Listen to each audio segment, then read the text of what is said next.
Salam untuk kita semuanya, berjumpa lagi dengan saya di channel Aritela Tutorial, tempat kita untuk berbagi informasi seputar informasi pendidikan dan informasi guru, serta informasi honorer dan informasi lain yang ada hubungannya dengan dunia pendidikan dan guru dan dunia honorer atau informasi yang relevan. Pada pertemuan ini, saya menyapa seluruh Bapak Ibu guru, para peserta didik, demikian dengan para orang tua, di mana pada pertemuan kali ini ada satu hal penting yang perlu saya sarankan kepada kita semuanya terkait dengan kurikulum merdeka yang sudah berjalan selama ini. Satu hal penting yang perlu kita pelajari di sini Bapak Ibu, bahwa memang selama kurikulum merdeka berjalan, banyak hal yang menjadi satu tantangan di dunia pendidikan. Bahkan banyak guru yang menyoroti hal ini. Maka bila ditanya satu persatu, bagaimana dengan situasi dan kondisi kurikulum merdeka, banyak yang mengatakan lebih baik kembali ke kurikulum sebelumnya, seperti KTSP dan kurikulum 13. Nah, Bapak Ibu, seiring dengan pergantian pemerintahan yang sebentar lagi, di mana sesuai dengan jadwal yang telah ditetapkan oleh Komisi Pemilihan Umum, bahwa tanggal 20 Oktober bulan depan, pemerintahan yang baru dalam arti presiden dan wakil presiden terpilih akan segera dilantik. Nah, satu pertanyaan, apakah kurikulum merdeka masih dipertahankan ataupun berubah? Tentunya itu satu hal yang perlu kita ketahui bagaimana jawabannya. Seiring dengan pergantian pemerintahan, bagaimana dengan konsistensi kurikulum merdeka? Supaya lebih jelas, mari kita simak informasi berikut sampai selesai, dan jangan lupa support terus channel ini dengan cara like dan subscribe, share, dan komen, serta nyalakan tombol notifikasinya, supaya semua informasi yang disalurkan melalui channel ini selalu update di layar Bapak Ibu. Langsung pada informasinya. Sebagaimana informasi resmi yang telah ditetapkan bahwa pada tanggal 20 Oktober 2024, Presiden dan Wakil Presiden terpilih Prabowo Subianto Gibran Rakabuming Raka akan dilantik. Seperti yang sering terjadi dalam sejarah, pergantian kepemimpinan baik di tingkat presiden maupun di kementerian, demikian juga dengan lainnya, maka program masing-masing itu berbeda.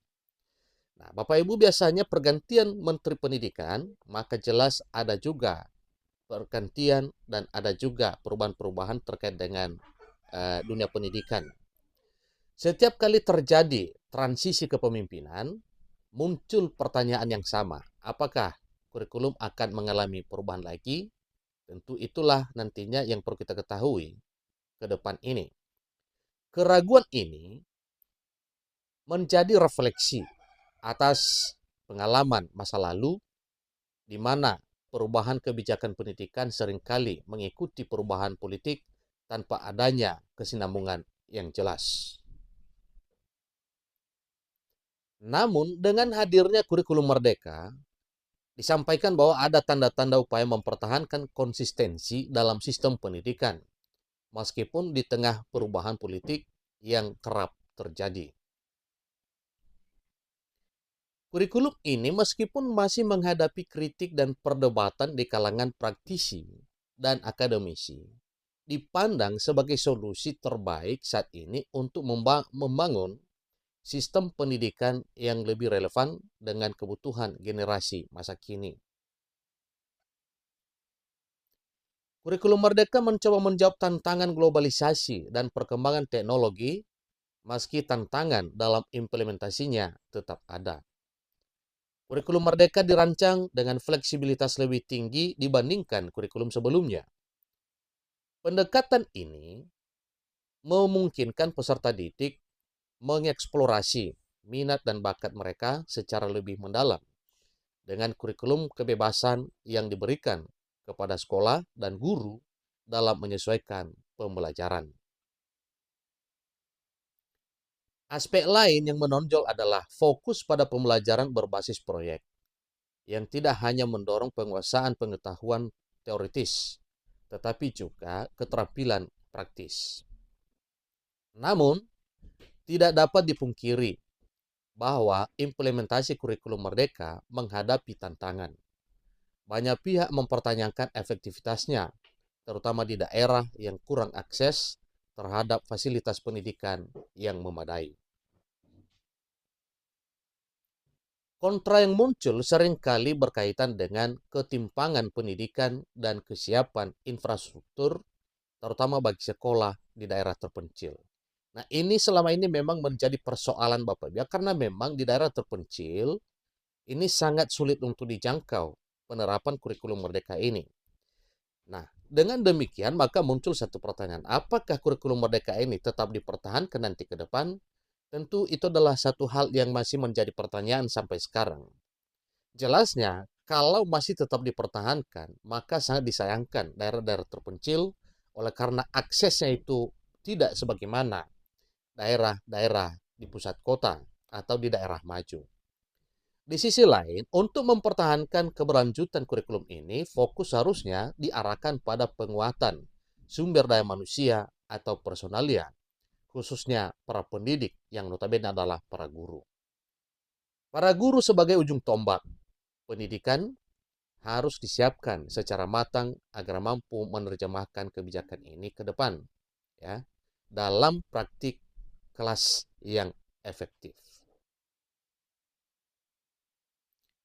Kesiapan pendidik tidak hanya terbatas pada kemampuan mengajar, tetapi juga adaptasi terhadap metode pengajaran baru yang lebih kolaboratif dan berbasis teknologi. Percepatan kurikulum sebagai elemen penting dalam pendidikan nasional tidak akan terwujud tanpa strategi pelatihan dan pendampingan terarah bagi para guru. Pemerintah perlu meningkatkan pelatihan bagi pendidik dengan pendekatan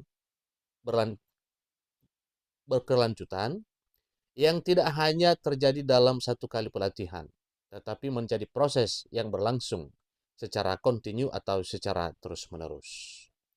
Program magang di sekolah-sekolah dengan implementasi kurikulum merdeka yang sudah berjalan baik serta pendampingan dari mentor profesional dapat menjadi solusi efektif dalam mempercepat adaptasi para guru. Lebih jauh lagi, mentalitas para pendidik perlu dibentuk agar lebih terbuka terhadap perubahan, terutama di era pendidikan yang semakin dinamis.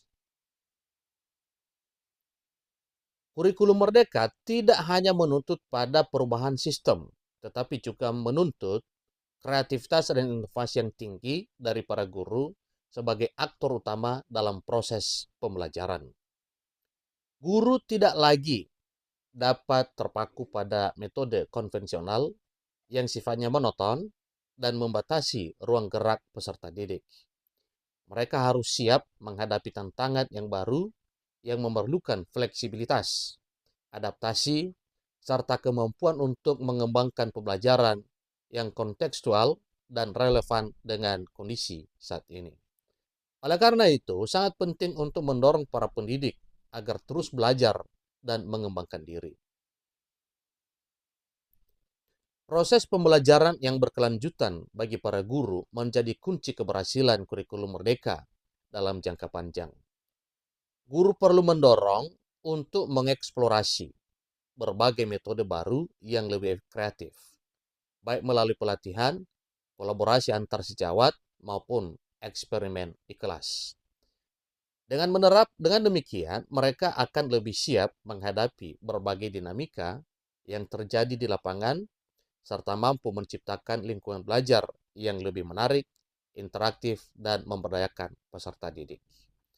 Ini tentunya informasi mengenai konsistensi pendidikan Bapak Ibu ya, di mana selama ini pemerintah menerapkan kurikulum merdeka yang menurut pemerintah adalah satu solusi yang menjawab kebutuhan pendidikan zaman kini.